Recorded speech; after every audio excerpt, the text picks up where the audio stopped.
아멘. 오늘 말씀의 제목은 내가 아는 하나님을 설명하기 원합니다.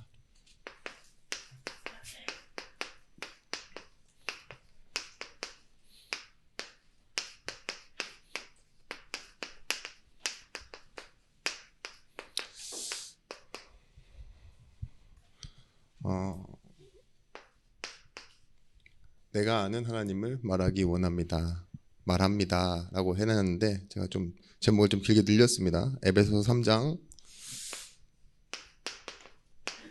14절에서부터 21절의 말씀.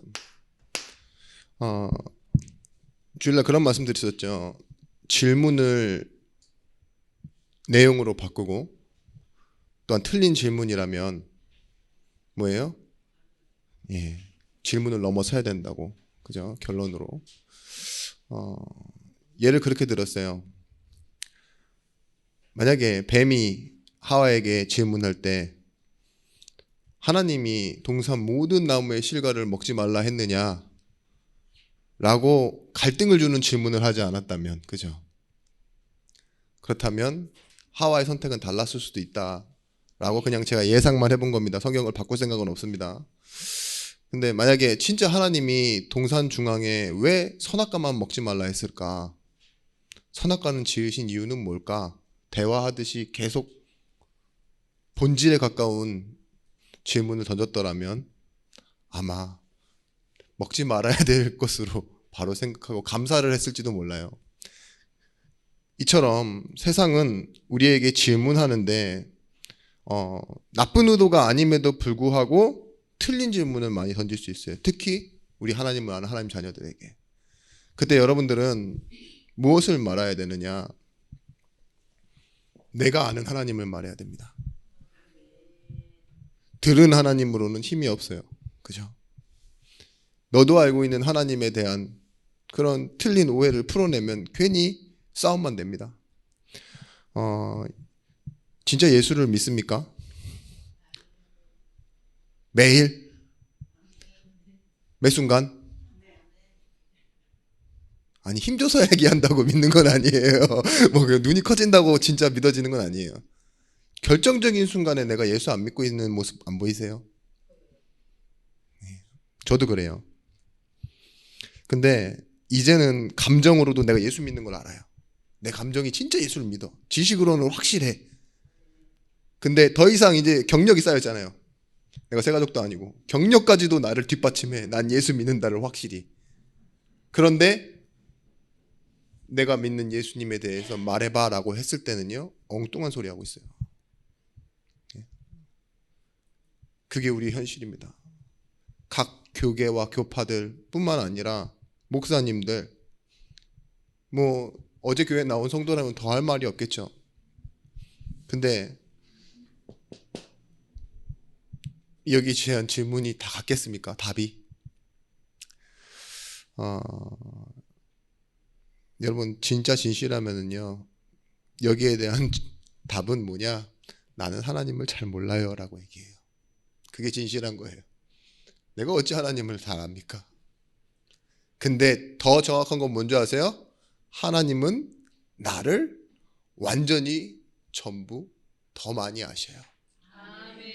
그렇게 답하는 게 맞을 겁니다. 분명히 말씀드리지만 우리가 신앙생활에 힘이 어디서 나오느냐? 하나님은 신실하신 하나님이세요. 말씀드렸죠. 그 애굽에서 나온 그 광야의 이스라엘 백성들이 불신앙하는 날, 3,000명이 죽던 날, 불뱀에 물리던 날에도 만나와 메추라기, 구름 기둥 불 기둥, 가나안을 향한 목적지에 대한 그 하나님의 신실하심은 변함이 없었어요. 그 기본값은. 근데 그런 것처럼 우리가 흔들리는 문제와 여러 가지 안 좋은 조건들이 성도에겐 다가옵니다. 그때 뭘 생각하셔야 되느냐? 일관된 메시지. 나를 지켜주는 하나님의 일관된 메시지가 있어요. 하나님의 말씀에 대한 나의 신앙.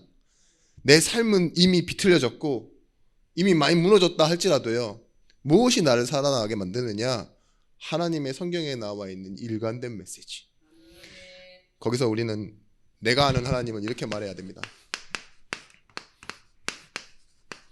하나님의 능력은 무엇입니까? 다른 사람들은 복 받는 걸 보고 하나님의 능력이라고 말하는데 오늘 우리 예준교회에 계신 분들은 이 말씀을 완벽하게 자기 기도 제목으로 붙잡으셔야 돼요. 하나님의 능력은 다른 것이 아닙니다.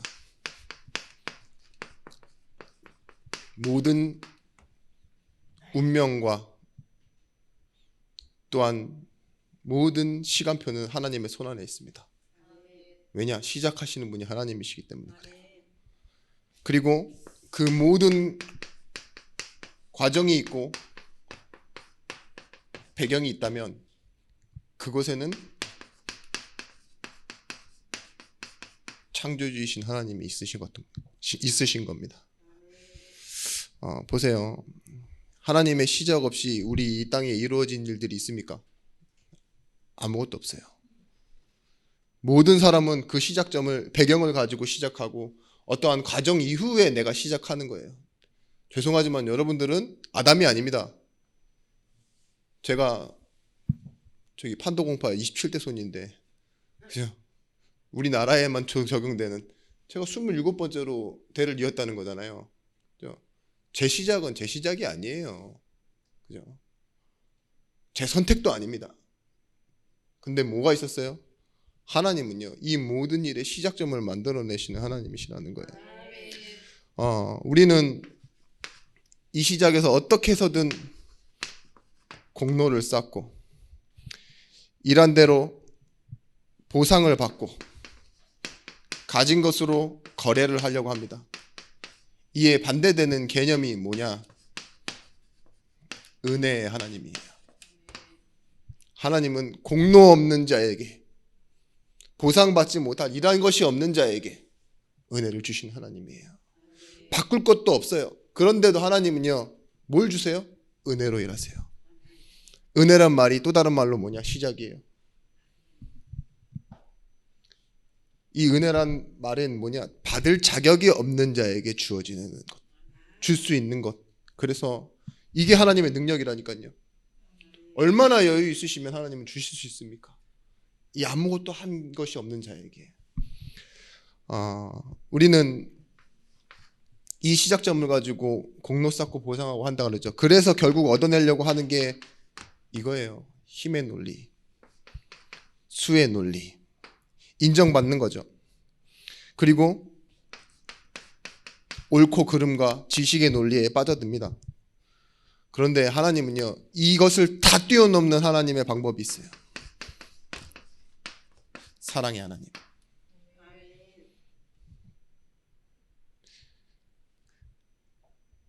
저는 가장 강력한 단어가, 이 세상에서 가장 강력한 단어가 하나님 주신 선물 중에 사랑이라고 생각합니다. 뭔가 앞뒤가 하나도 안 맞고 다 틀리고 매일 거짓말하는 사람을 사랑할 수 있습니까? 그게 내 자녀라면 해야 돼요. 그죠? 아무것도 인정하지 못해요. 늘 외톨이에요. 그런 사람에게 하나님은 삭개오 같은 사람, 그죠? 사마리아 여인 같은 사람한테도 가세요. 힘이 없어요. 그런데도 하나님은요, 뭐 하세요? 사랑하신다고요. 정리하자면 창조주 하나님은요, 어떤 말이냐? 나와 상관없이 일하시는 하나님이라는 거예요. 왜냐? 창조에는 내 기여도가 1%도 없거든요. 나랑 상의하지 않으셨어요. 은혜 또한 마찬가지입니다. 내가 바랄 수 없는 상태에 있을 때 당연히 그러니까 뭐예요? 구하지도 못했겠죠. 원할 수도 없어요. 그런데 하나님은 시작하시는 하나님이에요. 또한 뭔가를 대가를 지불하고 받는 그런 인생의 흐름 속으로 들어와 하나님 뭘로 자리 잡으시느냐? 은혜를 베푸시는 하나님으로. 로마서 8장 2절 말씀에 뭡니까? 우리가 죄와 사망의 법에 갇혀 있을 때 하나님께서 생명의 성령의 법으로 우리를 해방해내셨다 그랬는데, 이 죄와 사망의 법은 창세기 3장 6절에서부터 21절 말씀에 나와 있습니다. 평생의 수고와 땀을 흘려야 얻는 보상. 여기에 나와 있는 법이 그 법이에요. 죄와 사망의 법. 그죠? 그 죄와 사망의 법을 만드신 분이 누구예요? 하나님이세요. 너희는 흙으로 돌아가니 흙으로 돌아갈 때까지 얼굴에 땀을 흘려야 먹을 것을 먹을 것이다. 근데 우리는 뭐예요? 이 사망의 법에 갇혀서요. 일평생을 이 보상과 거래하며 살아요. 돈 하면서. 그죠? 자식도 돈. 자식끼리도 돈. 그죠? 돈 잘 갖다 주는 그 자녀가 좋은 자녀고. 그렇게 만들잖아요. 그죠? 다 계산으로 바꾼다니까요. 나에게 이익이 잘 되는 이 명예와 어떤 날 칭찬받게 해주는 자녀가 좋은 자녀. 그죠? 나에게 이런 명예로운 직분을 주는 사람이 있어요. 살인자의 엄마 막 이런 식으로 뭐 전과 14범 스타죠. 그런 명예를 받아도 여러분 뭐 할 거예요? 내 자녀는 물론 사랑하겠죠. 굉장히 욕하면서 사랑하겠지만 근데 뭐예요? 하나님은요. 이런 인생의 운명에 걸려있는 우리를 위해 하나님께서 하신 것이 뭐냐? 하나님의 능력은 이 세 가지를 다 합쳐서 이렇게 말해요. 의란 뭡니까? 하나님은요. 이것으로 일을 만들어 가시는 분이실 거예요. 로마서 1장 17절 말씀. 복음에는 뭐가 나타난다고요? 하나님의 의가 나타난대요. 그 의가 하나님과 나와의 관계예요.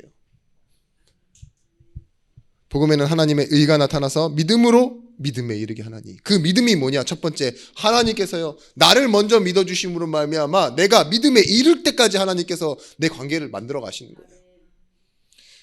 그리고 기록된 바 오직 의는 믿음으로 말미암아 살리라 함과 같으니라. 그 의가 뭐예요? 또 관계예요. 관계. 의인이 사는 방법이 뭐예요? 하나님과 관계에 있는 사람이 사는 방법. 그 역시도 관계라고 말하고 있는 거예요. 보십시오. 하나님께서 이 세상을 창조하신 이유가 뭡니까? 만들어 놓으신 이유. 나를 위해서. 우리를 만드시고 그 안에서 관계를 맺기 위해서. 그죠? 동산 중앙에 선악과를 만든 이유도 관계를 위해서. 그러니까 하나님의 창조의 이유와 십자가에서 예수를 주신 이유가 같아요. 사랑. 그죠? 그 사랑하는 자에게 은혜를 베푸시기 위해서 뭔가를 만들어내시는데 그게 뭐예요? 관계예요. 그래서 하나님께서 우리에게 뭘 원하시느냐? 다른 걸 원하시는 게 아니에요. 영접하는 자, 곧 그 이름을 믿는 자들에게 하나님의 자녀가 되는 권세를 주셨으니 자녀라는 관계를 회복시켜 놓고 하나님은요 일하시기 시작하시는 거예요. 자녀라는 관계가 아닌 죄인의 관계에 있는 자들을 구원하시기 위해 하나님이 일하시기 시작했다니까요. 보십시오. 호세아서 2장 23절 말씀이 같은 말씀입니다.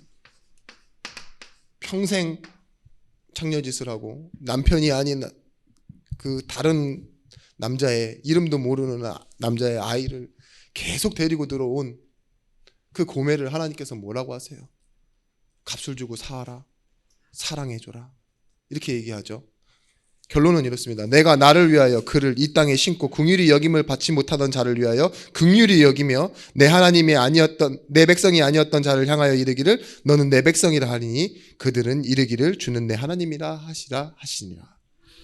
뭐예요? 내 백성이 아닌 자, 긍휼 얻지 못한 자를 불러와서 결국은 뭐예요? 내가 그를 설득해내고 그를 통해 내 백성이라 말하고 그는 나를 내 하나님이라고 말하게 될 거다. 그게 고멜, 호세아를 통해서 하나님 하신 말씀이에요. 뭐예요? 은혜, 자비, 긍휼을 베푸시는 하나님. 지금 그것을 통해 관계를 회복하시는 하나님. 그 하나님을 설명하고 있는 겁니다. 여러분, 이 하나님은요 창조주 하나님이신데 어떻게 하시냐? 첫 번째로 우리의 위치를 바꾸시는 하나님이세요. 로마서 5장 17절 말씀.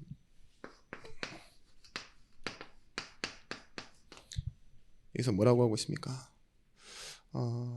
한 사람의 범죄로 말미암아 사망이 그 한 사람을 통하여 왕노릇하였은즉 더욱 은혜와 의의 선물이 넘치게 받은 자들은 한 분 예수 그리스도를 통하여 생명 안에서 왕노릇하리로다. 한 사람이에요. 한 사람. 한 사람 아담 때문에 대표성에 올리죠. 그런데 한 분 예수. 그로 인해서 뭐예요? 우리의 생명이 확정되어졌다 이거예요. 그 위치가 바뀌는 그 자리가 어딥니까? 십자가예요. 내가 지어야 할, 내가 죽어야 할 그 십자가의 자리에 누구로 바꿔놓으십니까? 예수로 바꿔놓으신다니까요. 자기 아들 예수, 독생자 예수. 그래서 뭐예요? 그 예수께서 지신 십자가로 인하여 우리의 죄값은 끝나게 되었고, 뭐예요? 그 예수님이 받아야 될 그 사랑 있죠. 그 사랑으로 내가 살고 예수도 함께 부활했던 거예요. 여러분, 아담 안에 죽은 자가 예수로 말미암아 생명을 얻게 되어진 그 자리, 죄와 사망의 자리에서 생명의 성령의 법으로 있는 그 자리, 우리가 착각하면 내가 바뀐다고 생각할 수 있는데 더 정확하게 보면요, 내가 바뀌는 게 아닙니다. 뭐가 바뀌느냐? 내가 속한 세상을 바꾸시는 하나님이세요. 나는 안 바뀌었어요. 뭐가 바뀌었습니까? 내가 속한 세상이. 죄와 저주와 그 흑암의 권세 가운데 있던 나를 어디로? 하나님 나라로. 여러분들이 지금 이 땅 살아가는 땅 똑같죠? 예수 믿기 전이나 믿고 난 후나. 그런데 달라요. 죽었대요. 예수와 함께 죽고 예수로 다시 살아서 살아가는 내가 속한 세상이 된 거예요. 이걸 보고 거듭남이라고 합니다. 여러분, 로마서 6장 6절에서부터 11절 말씀에 우리가 알거니와 우리 옛사람이 예수와 함께 십자가에 못 박힌 것은 죄의 몸이 죽어 다시는 우리가 죄의 종노릇하지 않게 하려 함이니. 여러분, 이 말이 뭡니까? 우리가 죽어서 이제는 다시는 죄에게 종노릇할 필요가 없대요. 그런 세상으로 우리가 옮겨진 겁니다. 이는 죽은 자가 죄에서 벗어나 의롭다 하심을 얻었음이라. 만일 우리가 그리스도와 함께 죽었으면 또한 그와 함께 살릴 줄을 믿느니 이는 그리스도께서 죽은 자 가운데서 살아났음에 다시 죽지 아니하시고 사망이 다시 그를 주장하지 못할 줄 알미로다. 이와 같이 너희도 너희 자신에 대하여는 죽은 자요 또한 그리스도 예수 안에서 하나님께 대하여 살아있는 자로 여길지어다. 아멘. 여러분, 나를 죄와 상관없는 위치로 바꿔놓으신 거예요. 규칙과 판단이 적용되어지지 않는 위치로 나를 바꿔놓으셨다니까요. 그렇죠? 그것이 바로 하나님 사랑, 하나님 능력입니다. 그러면 우리가 뭘 알아야 되느냐? 이 은혜의 하나님이요, 그 은혜로 무엇을 하셨느냐? 자격을 주신 하나님이에요. 베드로전서 2장 10절 말씀 같은 말입니다. 어떤 말이냐? 로마서 1장 17절 말씀처럼, 호세아서 2장 23절 말씀, 그 말씀처럼 너희가 전에는 백성이 아니더니 이제는 하나님의 백성이요 전에는 긍휼을 얻지 못하더니 이제는 긍휼을 얻은 자니라. 아멘. 뭐예요? 은혜 받은 자. 이게 은혜가 한 번에서 끝나는 게 아니라요, 은혜가 영원히 내 안에 있는 거예요.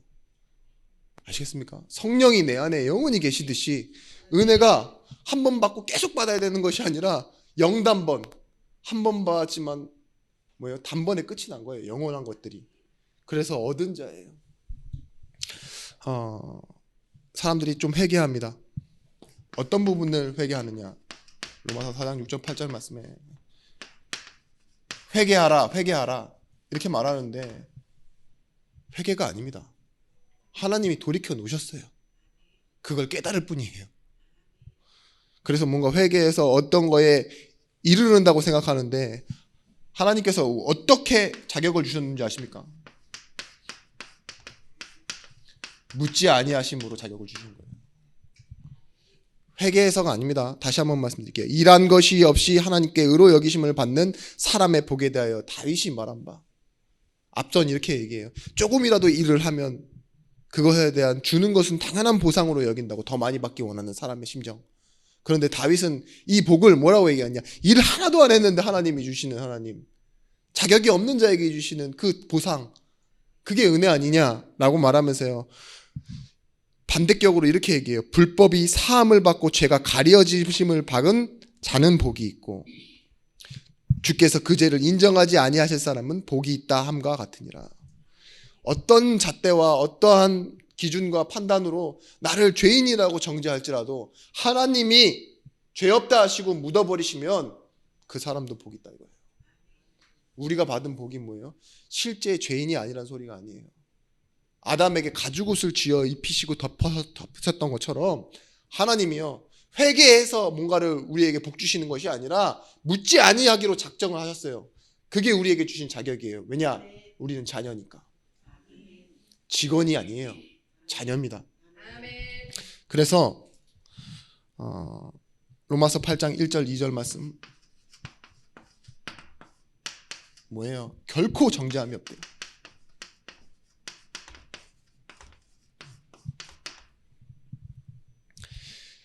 그리스도 예수 안에 있는 자에게 결코 정죄함이 없나니 이는 그리스도 예수 안에 있는 생명의 성령의 법이 죄와 사망의 법에서 너를 해방하였습니다.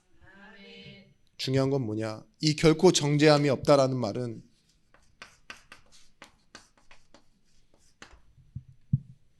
앞선 전제가 있어요. 우리가 예수 안에 있다는 거예요. 예수 안에 있기 때문에 정죄함이 없습니다.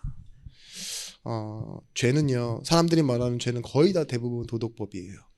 살인, 강도, 또 뭐 있죠? 뭐 속이는 거, 사기, 뭐 이런 것들. 근데 하나님은 관계법을 많이 적용하세요. 도덕법이보다. 만약에 자식이 학교에 안 가, 엄마 말을 안 들어, 그거 죄야. 남편이 있는데 돈을 안 벌어와, 그거 죄라고 얘기. 할 일을 안 하는 거 있죠. 그런데 이 하나님 예수 안에 있다라는 말은 뭐냐? 하나님이 이끌어 가시고 밀고 가시는 그 자리에 있다는 걸 말하는 거예요. 아시겠습니까? 제가 계속 말씀드렸잖아요. 광야 생활이 어떤 생활이었어요? 내가 하는 대로 보상받는 그런 곳이 아니에요. 아무것도 못하는 곳이에요, 오히려. 근데 뭐예요? 그곳에서 하나님은 하나님의 영광됨을 심으십니다. 너는 내 백성이라는 그 지위와 명예를 심으신다니까요. 어마어마한 일을 하시는 곳이 그곳이에요. 보십시오. 하나님은 어떻게 만들어 놓으셨냐? 결코 정죄함이 없다는 것. 도망갈 길도 없애버리셨어요. 부정하고 돌아가는데요, 도망갈 길도 없어. 그게 뭐예요? 구원이 취소될 수 없다. 네? 한번 들어갔는데 문이 없어. 나올 문이. 그게 구원이에요. 얼마나 완전하게 만드셨는지. 여러분, 베드로가 도망가잖아요. 예수님 부인하고 소녀의 말에 놀라서 도망가는데 갈릴리로 갔는데 예수님 얼마나 무섭게 찾아오십니까? 두둥 찾아오셔서 네가 나를 사랑하느냐 이러는데 얼마나 무서웠겠어요. 도망갈 길을 안 만들어 놓으셔. 다시 찾아오세요. 그거 너 그랬다 할지라도 그것으로 인해 구원 취소한대. 이 말이에요. 아시겠습니까? 내가 아무리 부정하고 내가 사람들을 더 두려워하고 예수 믿는 것보다 하나님의 말, 소녀의 말이 더 무섭게 느껴지고 이 내가 살아가는 세상이 다 무섭게 느껴져도 너는 내 자녀야. 내 어린 양을 먹이라 이러잖아요. 여러분들도 그럴 수 있어요. 신앙생활 하면서 대응망덕하고 좀 변덕스럽고 또 자격도 없고 그래 보일 수 있어요. 그런데 우리가 내가 아는 하나님을 말합니다. 이게 뭐냐? 예배 속으로 들어온단 말이잖아요. 내가 사는 인생은요, 이런 인생이 아니에요. 내가 생각하는 대로, 남이 나를 생각하는 대로가 아닌 하나님의 예수 안에 있는 인생임을 여러분들이 알기 원합니다. 그래서 이 하나님은 어떤 하나님이냐? 은혜를 베푸시는 하나님인데 충만하신 하나님이에요. 요한복음 1장 14절에서부터 16절 말씀이 육신되어 우리 가운데 거하심에 우리가 그의 영광을 보니 아버지의 독생자의 영광이요 은혜와 진리가 충만하더라.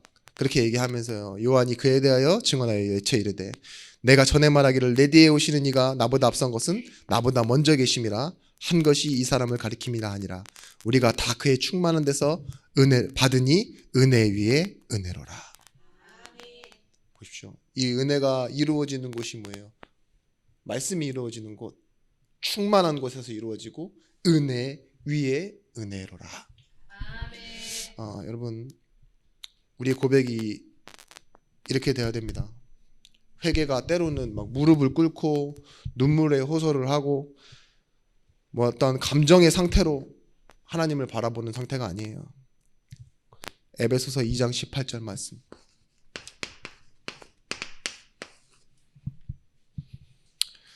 2장 8절 말씀입니다. 너희는 그 은혜에 의하여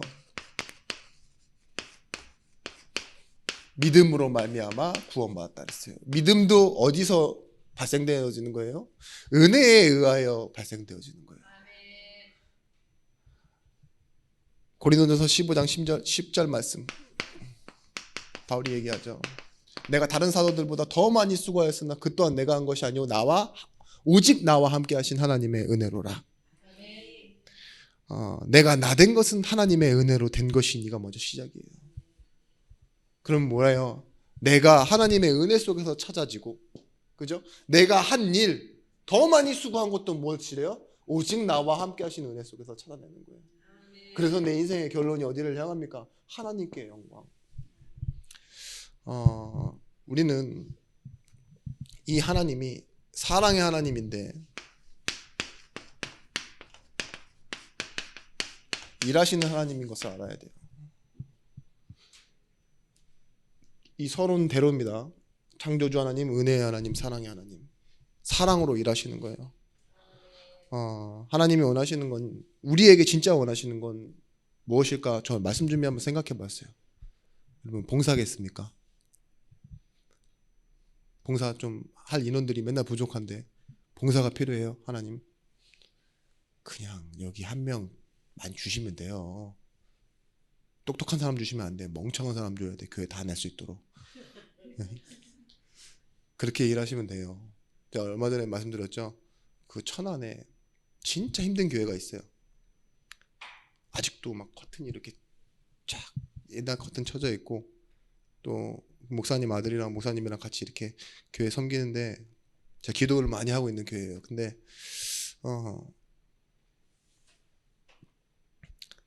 한 분, 그 고물상 하시는 분이 있는데, 고물상 하시는 분이 아니에요. 고물상에서 남편이 일해요. 집에는 한 달에 한두 번 오시고. 근데 그분이 집이 얼마나 형편없냐. 권사님인데 자식들이 다 신용불량자예요. 뭐 나이 많이 먹어도 장가도 안 가고 시집도 안 가고 다 엄마한테 붙어 살아요. 근데 그 집이, 그 천안이면 지방이잖아요. 근데 반지하. 얼마나 상태가 심각하냐. 그 좀 비가 많이 왔더니만 그 오물들이 집 안으로 들어올 만큼 있죠. 그만큼 형편없는 집에 사는 거죠. 근데 이 남편이 한날은 교회 안 다니는데 딱 바깥에서 보자 그러더니만 커피집에서 복권 하나 주더래요. 받았어요. 이게 뭐냐 했더니만 로또 1등 당첨금이라고. 그리고 나는 일하러 가네 이러고 갔어요. 그리고 나서 집에 딱 왔는데 엄마가 뭐 했냐. 처음에 아파트를 샀죠.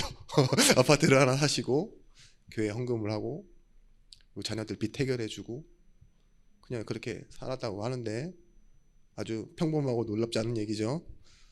근데 그 분위기가 너무 중요한데, 권사님이 교회에다가 헌금을 얼마 떼고 뭐 하고 한다는 것에 대해서 불신자인 자녀들, 남편 아무도 말 안 해요. 뭐라고 했는지 아세요? 나중에 이제 자식들이 한 말 중에 하나가, 엄마가 예수 믿어서 하나님 주신 거 아닐까? 라고 얘기했대요. 당연히 교회에다 헌금하는 것도, 우리는 자격이 없어. 신용불량자. 고물상에서 일하는 아빠, 집에 한 달에 한 번씩 들어오는데. 근데 그런 남편을 하나님께서 주신 거고, 그죠? 그리고 그 교회에 좀 어려운 부분들도 많이 해결되어지고 막 이렇게 했다고 하더라고요. 준비된 부분은 아니었습니다. 근데 이렇게 얘기를 드렸는데, 하나님은요, 여러분에게 전도하기를 원하시는 것도 아닌 것 같아요. 안 그럴까요? 그 생각했어요. 전도하기를 뭘 원하셔 하나님 여러분들한테. 말해봤자 뭐 누가 나를 인정을 합니까? 내가 인정되지 않는데 나도 나를 사랑하지 않는데 이런 내가 가서 누구를 사랑하고 누구를 전도해.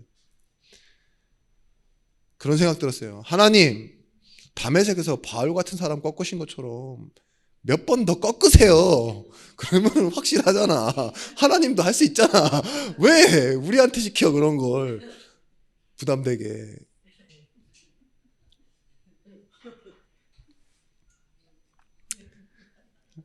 아멘은 아멘 하지 마세요.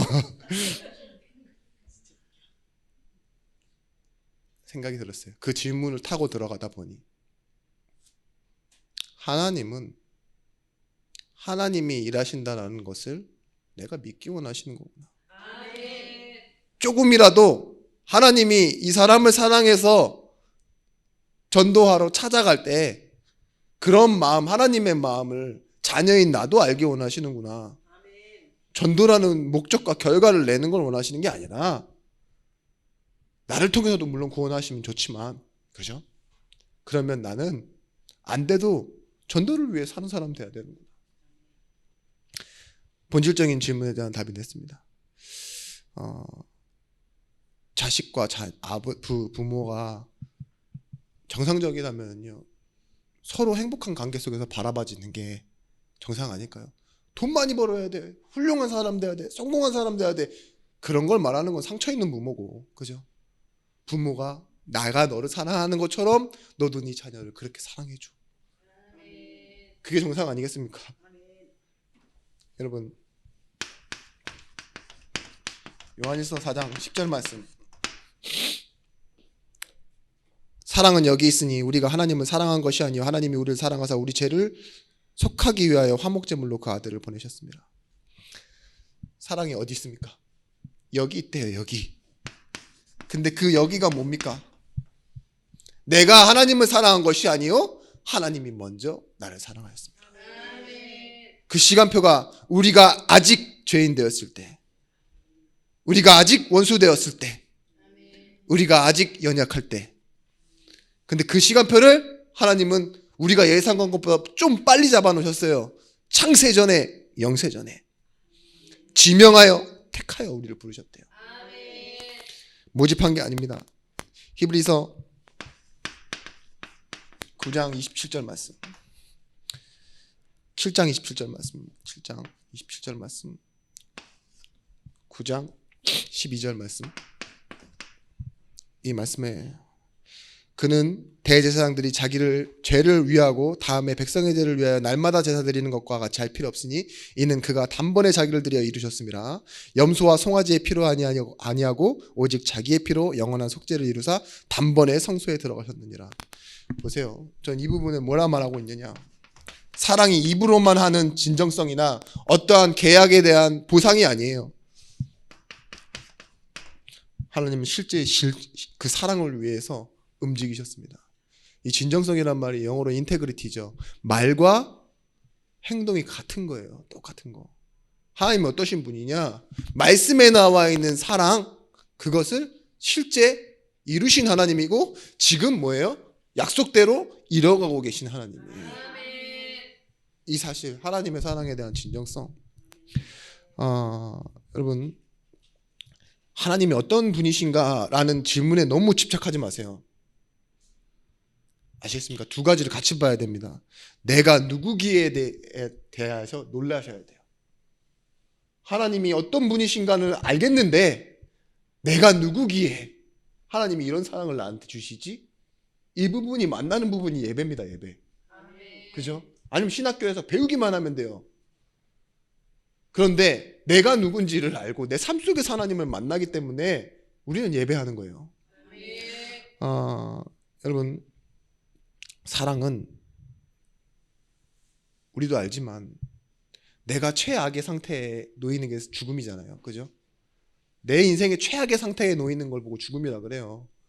병들고 말기 암 이렇게 가는 것도 최악이겠지만 그 끝이 결국은 죽음이라고요. 근데 그 죽음을 통해서 자기가 없어도 나에게 주고 싶었던 하나님의 사랑, 그게 십자가입니다. 고린도전서 10장이 사랑장이죠. 여기에 사랑이 없는 결과들을 뭐라고 얘기하느냐? 천사의 말을 할지라도 구리와 울리는 꽹과처럼 시끄러운 소리가 된대요. 사랑이 없으면. 예언하는 능력과 모든 비밀과 모든 지식을 알고 있어도 사랑이 없으면 아무것도 아니다 그랬어요. 무효라고요. 그게 뭐 너한테 도움이 되겠냐 이거죠. 내게 있는 것 모든 것으로 구제하고 몸을 불살라 바친다 할지라도 아무 유익이 없는 거래요. 그냥 행동일 뿐이지.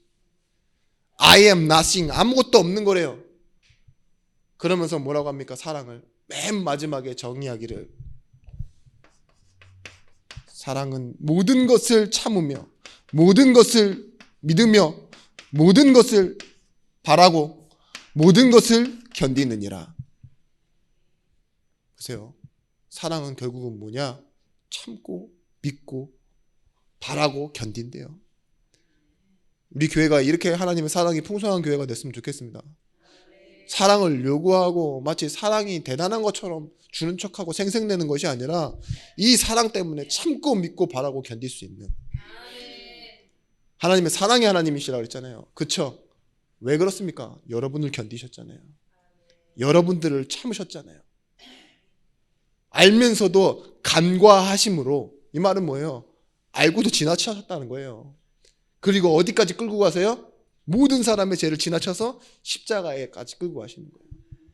미래에 있을 사람, 그 사람들, 우리라고 하죠. 우리 성도들, 자녀들, 그 죄를 여기쪽으로 다 끌고 오신 거예요. 거기서 뭐예요? 하나님은요, 세우시고 완성하셨습니다. 여러분, 요한복음 3장 16절 말씀, 하나님이 세상을 이처럼 사랑하사 독생자를 주셨으니. 그래서 사랑은 오래 참고 성내지 아니하고 악한 것을 생각하지 않고 온유하고 시기하지 아니하고 이렇게 말하고 있어요. 우리에게 나타날 승리는 무엇입니까? 나의 승리가 아닙니다. 하나님의 영광입니다. 이번 주일 메시지를 생각하면서 그런 생각을 해봤어요. 나에게 주신 하나님의 사랑이 나타나기를 원한다 했는데 내게 능력 주시는 자 안에서 내가 모든 것을 할 수 있느니라, 이 말을 바울이 감옥 안에서 했죠. 그러면 바울이 뭐라고 말했냐? 자신의 이 안에, 이 선 안에만 있으면, 이 바운더리 안에만 있으면 내가 모든 것을 할 수 있는 능력자라고 자랑했던 걸까요? 아무리 생각해도 그게 아니던데요. 뭘까요? 이 선 안으로 나를 불러주신 하나님, 그죠? 나를 이 속에 거하게 하시는 하나님, 이 자격을 주신 하나님, 그거 아니겠습니까? 근데 이 안에서 무엇이 나타난다고요? 모든 것을 할 수 있도록, 그죠? 내게 능력을 주시는 자가 나타난다는 거 아니겠어요? 이것 때문에 여러분들 속지 마세요. 좋은 신앙의 평균, 이걸 버리시라는 말입니다. 좋은 신앙의 평균을 가지고는요, 아무것도 못해요. 뭘 못하느냐? 내가 가진 선의 한계만 드러낼 뿐이에요. 여러분들은 지금 각자 인생을 사시면서 저마다의 선이 있어요. 그 선을 막 넘나들지 못하기 때문에 우리가 하나가 안 돼. 평균이 달라서. 아시겠습니까? 감정적인 선이 다르고 지식의 수준이 다르고, 그죠? 내가 살아왔던 경험이 다르니까 이걸 가지고 서로 그 선 앞에서 계속 마주보고 있잖아요. 그죠? 넘어오지 못하게 하고 선 넘지 마라 이러죠. 그 말은 뭐예요? 나도 넘어가지 않겠다는 말입니까? 그게 무슨 교회예요? 바울은 어디 들어가 있어요? 내게 능력 주시는 자 안에 들어가 있어요. 선, 그 선 안에. 여러분, 여러분들이 가지고 있는 감정 상태, 지식 상태, 경제 상태, 그 평균, 내가 나를 유지하고 있는 내 신앙의 상태로는요, 재앙을 막지 못해요. 아시겠습니까? 내가 나를 이길 수도 없어요. 심각한 문제가 오면 무너져 버리는 그 신앙의 평균, 그걸 버리시고 내게 능력 주시는 자 안으로 들어가셔야 됩니다. 여러분, 이 평균 빨리 버리셔야 돼요. 아니면 헌신도 못해요. 평균 때문에 헌신 못한다니까. 잘 돼도 나는 이 정도만 하면 되겠지? 그 평균 때문에. 그 평균은 뭘 해도 올라오지 않는 평균인데, 그렇지 않습니까? 여러분, 하나님이 주신, 모세에게 주신 하나님의 말씀이에요. 출애굽기 3장 14절 말씀. 하나님이 모세에게 이르시되 나는 스스로 있는 자니라. 또 이르시되 너는 이스라엘 자손에게 이같이 이르기를 스스로 있는 자가 너를 너희에게 보내셨다 하라. 여호와 하나님에 대한 말이죠. 근데 모세는 이 말을 들었을 때 너무 황당할 거예요. 뭐라고? 스스로 있다고? 근데 하필은 왜 이때 나타났어? 이 마음이 크지 않을까요? 내 나이 80에 하필이면 도망 나와 있는 나 혼자를 바로왕 앞에 보내신다고요? 그러면서 하시는 말이 나는 여호와니 스스로 있는 자라고 말하라고요? 모세가 잘 이해했을지는 모르겠습니다. 바로는 이해 전혀 못했을 거예요. 근데 이 말은 어떤 말이냐? 나는 내가 하나님이기를 한 번도 포기한 적이 없다. 그래서 너에게 왔다 이거예요. 의역하면 그렇습니다. 나는 여호와니라는 말은 누가 만들어서 있는 그런 하나님이 아니다, 창조주라는 개념이 강하지만 내가 나를 스스로 포기할 수 없는 하나님이다. 그래서 하나님으로서 너에게 왔다. 그리고 뭐예요? 나는 나의 일을 한다 이거예요. 하나님은 하나님의 일을 하신 하나님입니다. 그렇기 때문에 우리가 로마서 8장 31절 말씀. 그런즉 이 일에 대하여 우리가 무슨 말을 하리요? 만일 하나님이 우리를 원하시면 누가 우리를 대적하리요? 우리가 이 모든 것에 넉넉하게 이기느니라. 여러분, 실수도 많고 상처도 많고 어쩔 수 없는 정황 속에 떠밀려 가신 분들이 있어요. 근데 저는 이해합니다. 우리 교회의 시간표고 성도의 시간표예요. 우리 권사님 분들 있잖아요. 내 가정 형편이 이렇게 되기를 원하셨던 분들은 아무도 없잖아요. 먼저 보내고 싶은 마음 없으셨잖아요. 그죠? 근데 왜 하나님 지금의 나를 어떤 시간표냐? 하나님은요, 이건 비유입니다. 광야길이라는 것에 최고의 것을 심어내십니다. 보세요. 요나는 뭐하죠? 하나님이 뭘 시켜도 대충 하는 사람이에요. 그죠? 끝까지 자기 고집으로 대충 해버려요. 근데 뭐하세요? 하나님은 나는 나다예요. 최고로 일하세요. 그 니느웨를 뒤집어 버리세요. 요나는 대충한 일을 가지고, 도망가는 일을 가지고 붙잡아다 끌어다 놓고서는 뭐예요? 하나님은요 최고로 일해버리세요. 그게 뭡니까? 하나님의 의. 우리도 마찬가지입니다. 이 광야길을 걷는 동안 하나님은요, 우리는 슬프고 왜 걸어야 돼? 사흘길이면 가는 길을 40년을 가라니. 근데 뭐예요? 그 길을 다 걷고 난 이들에게는요, 하나님의 은혜의 시간표와 역사가 담기게 돼 있어요. 하나님의 영광이 담기게 돼 있어요. 보십시오. 누가 시간이 많으신 목사님인가 봐요. 이런 걸 계산했더라고요.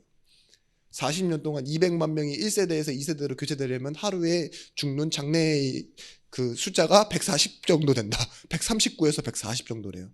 매일 140군데에서 그 같이 하던 사람들이 죽어야 돼요. 뭐예요? 매일 장례 분위기라고요. 아이고가 매일 나와야 돼요. 그죠? 그 가운데서 뭐예요? 이들은 또 살아야 돼요. 또 예배하고 또 텐트를 치고 또 걸어갑니다. 하루하루가 그런 40년의 세월이 매일 장례식이었다면 여러분 어떨까요? 그것만큼 좋은 예배가 있겠습니까? 그것만큼 자기 현주소를 바라보는 예배가 있겠냐고요. 우리에게는요, 슬픔이 곧 승리입니다. 뭐예요? 환난은 인내를, 인내는 연단을, 연단은 뭘 만들어내요? 소망을 만들어내요. 편안하고 편리한 것에서는 찾을 수 없는 그런 것들요, 하나님은 뭐예요? 자녀에게 심으시는 자리예요. 오늘 여러분 그 시간표를 통해서 뭘 결국 만들어냈다고 했느냐? 하나님이 40년 동안 왜 이렇게 천천히 끌고 가셨냐? 후대가 태어나야 하기도 하고, 뭐예요? 이 후대가 그래도 성인이 될 때까지는 키워줘야 되잖아요, 옆에서. 그러니까 아이를 키우는 일까지 하나님께서 기다려 주신 거예요. 그게 뭐예요? 찬미박연. 하나님은요, 사랑했기에 이스라엘 백성들을 그렇게 이끌어 가였습니다. 여러분, 누가 우리를 뭘 하든, 또한 나의 상황이 어떻게 되든, 여러분, 오늘 여러분 집으로 돌아가서 내가 아는 하나님을 말합니다. 남들이 흐트러 놓은 종교가 말하는 그런 개념 있죠. 그런 하나님 말고 내가 아는 하나님을 깊이 묵상하고 기도 속으로 들어가는. 저도 오늘 진짜 예배 늦은 줄도 모르고 머리 감으면서 찬양을 몇 곡을 했는지 모르겠어요. 미친놈이죠. 근데도 뭐예요? 기쁘더라고요. 뭐가 기쁘냐? 난 내가 아는 하나님이 있으니까. 내가 모르더라도 하나님이 알도록 은혜 주시는 하나님이 있으니까. 아멘. 여러분, 이 하나님을 내가 정말 알고 누릴 때 우리 교회가 함께 누리고, 또한 미래에 예비된 그 사람들을 여러분들이 기도할 때 이런 교회로 인도받게 해주시라고 그 영혼을 향한 기도도 시작되어지는 중요한 날이 되었으면 좋겠습니다. 기도하겠습니다. 하나님, 우리에게 나타날 하나님의 영광, 승리가 있음을 믿게 하셨음에 감사드립니다. 우리를 사랑할 수 있도록 먼저 자격 주시고 그 하나님의 관계 속으로 이끌어 주신 하나님의 능력 속에서 우리 하나님의 사랑을 나타내고 하나님의 은혜를 나타내는 정말 믿음의 증인들이 되어지게 하여 주시옵소서. 멀지 않은 곳에서 전도라는 그 하나님의 마음 알고 기도를 시작하는 증인들, 그리고 우리의 황폐한 10년 가운데 성령의 충만함을 받고 새롭게 예배를 회복하는 성도들이 되어지게 하여 주옵소서. 우리 있는 모든 곳에 하나님의 나라가 임하기를 원합니다. 이제는 만왕의 왕이 되신 예수 그리스도의 크신 은혜와 독생자를 주신 하나님의 사랑과 성령 하나님의 감화 감동 내주의로 충만 교통하심의 은총이 말씀을 가지고 현장으로 가는 모든 제자들 머리 위에 이제로부터 영원토록 함께 있을지어다. 아멘.